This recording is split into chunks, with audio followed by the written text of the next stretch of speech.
Hello viewers, मैं हूं सी रंजना और आज हम बात करेंगे कि प्रॉपर्टी खरीदने पर हमें कितने परसेंट से टीडीएस डिडक्ट करना होता है, किस अमाउंट पर टीडीएस एप्लीकेबल होगा और अगर हम टीडीएस डिडक्ट नहीं करते हैं या डिपॉजिट नहीं करते हैं तो क्या कॉन्सिक्वेंसेस होंगे।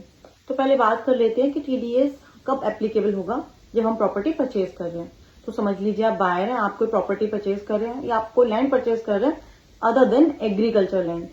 तो आप कोई प्रॉपर्टी परचेज कर रहे हैं, कोई लैंड परचेज कर रहे हैं, कोई फ्लैट परचेज कर रहे हैं, उसकी अगर वैल्यू 50 लाख से ऊपर है तो आपको 1% टीडीएस डिडक्ट करना होगा और वो टीडीएस जो आप डिडक्ट करोगे वो आपको इनकम टैक्स की साइड से डिपॉजिट कराना होगा इन फॉर्म 26 QB में। ये आप खुद भी कर सकते हैं या आप सीए से करा सकते हैं। तो इस फॉर्म में एक नॉर्मल डिटेल्स जाती है, प्रॉपर्टी डिटेल जाती है, बायर सेलर की डिटेल जाती है। तो इसमें कुछ पॉइंट्स हैं जो आपको खास ध्यान रखने होते हैं।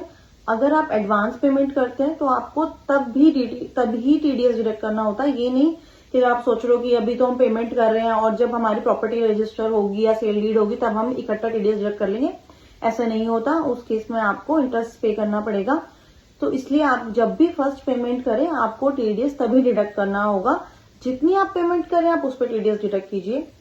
Second, multiple buyer and seller. Suppose आप बायर हैं और सेलर हैं दो जिनके पास 50-50% ओनरशिप है। हम मान लेते हैं कि जो प्रॉपर्टी है उसकी वैल्यू 70 लाख है। तो एज अ बायर आपको दो फॉर्म फाइल करने होंगे।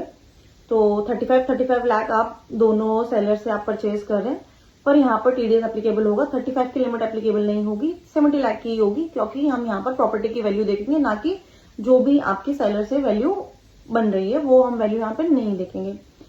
तीसरी चीज है कि अगर आप टीडीएस डिडक्ट नहीं करते हैं तो क्या होगा। अगर आप टीडीएस डिडक्ट नहीं करते हैं तो आपको मंथली इंटरेस्ट पे करना पड़ेगा 1% पर मंथ का, जो भी आपका टीडीएस का अमाउंट होगा उस पर। प्लस अगर आप डिडक्ट कर लेते हैं और डिपॉजिट नहीं कराते तो 1.5% पर मंथ आपको इंटरेस्ट डिपॉजिट कराना पड़ेगा। आपको नोटिस भी आ सकता है डिपार्टमेंट की तरफ से और इस पर एक पेनल्टी भी है जो आपको 10,000 से लेके 1 लाख रुपीज तक हो सकती है। तो जब आप फॉर्म फाइल कर लेते हैं उसके बाद ऑनलाइन ही आपको एक फॉर्म इशू होता है, उसके लिए आपको रिक्वेस्ट डालना होता है। फॉर्म 16 भी आपको सेलर को देना होता है ताकि सेलर जो है अपना टीडीएस क्लेम कर ले जब वो अपनी रिटर्न फाइल करें। तो ये कुछ बातें हैं टीडीएस डिडक्शन के लिए। जब भी आप प्रॉपर्टी परचेज करें तो आप मेक श्योर आपकी सारी कंप्लायंसेस को पूरा करें। ऐसे ही जानकारी जानने के लिए आगे मुझसे जुड़े रहें। Thank you.